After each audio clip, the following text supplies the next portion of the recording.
கேரளத்தின் அரசியல் எதிர்காலத்தை நிர்ணயிக்கும் சட்டமன்ற தேர்தலின் வாக்குப்பதிவு நிறைவு பெற்றதோடு மாநிலம் இனி மே 4ஆம் தேதி நடைபெறும் வாக்கு எண்ணிக்கைக்காக காத்திருக்கிறது. வாக்குப்பதிவு நிறைவு பெற்றதைத் தொடர்ந்து ஒவ்வொரு தொகுதியிலும் கணக்குகள் பரிசோதிக்கும் நெருக்கடியில் கட்சிகள் உள்ளன. மாநிலத்தில் இந்த முறை 78.27% வாக்குகள் பதிவாகியுள்ளது. வாக்குப்பதிவு சதவீதத்தில் உள்ள மாற்றங்களும் மக்களின் எண்ணமும் தங்களுக்கு சாதகமாகும் என்ற நம்பிக்கையில் எல்டிஎஃப்பும் யூடிஎஃப்பும் என்டிஏவும் உள்ளன. அரசுக்கு எதிரான அலைதான் மாநிலத்தில் வீசுவதாக யூடிஎஃப் தெரிவித்துள்ளது. இது வாக்குப்பதிவில் நடந்தால் 100க்கும் மேற்பட்ட சீட்டுகள் பெற்று அதிகாரத்தில் வரும் என்று காங்கிரஸ் தலைமை தெரிவித்துள்ளது. ஆனால் அரசின் வளர்ச்சி திட்டங்கள் மக்கள் கைவிடவில்லை என்றும் தொடராட்சி இருக்கும் என்றும் எல்டிஎஃப் தெரிவித்துள்ளது. அரசுக்கு எதிராக வாக்குகள் பதிவாகவில்லை என்றும் எல்டிஎஃப் தலைவர்கள் தெரிவித்துள்ளனர். அதே நேரம் மாநிலத்தில் இந்த முறை முக்கிய சக்தியாக மாற முடியும் என்று என்டிஏ தெரிவித்துள்ளது. 3 சீட்டுகளாவது வெற்றி பெற முடியும் என்றும் பல தொகுதிகளிலும் வாக்குகள் அதிகரிக்கும் என்றும் பிஜேபி தலைமை தெரிவித்துள்ளது. கடுமையான மும்முனை போட்டி நடைபெற்ற தொகுதிகளில் முடிவுகள் கேரள அரசியலில் பெரும் மாற்றங்களுக்கு வழிவகுக்கும் என்றும் என்டிஏ தெரிவித்துள்ளது. மாவட்ட அடிப்படையில் உள்ள கணக்கில் பரிசோதிக்கும் போது கோழிக்கோட்டிலும் பாலக்காட்டிலும் தான்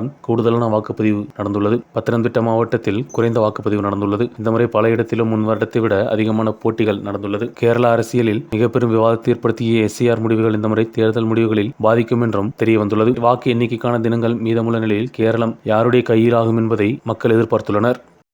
எலெக்ஷன் டெஸ்க், மீடியா நெட்.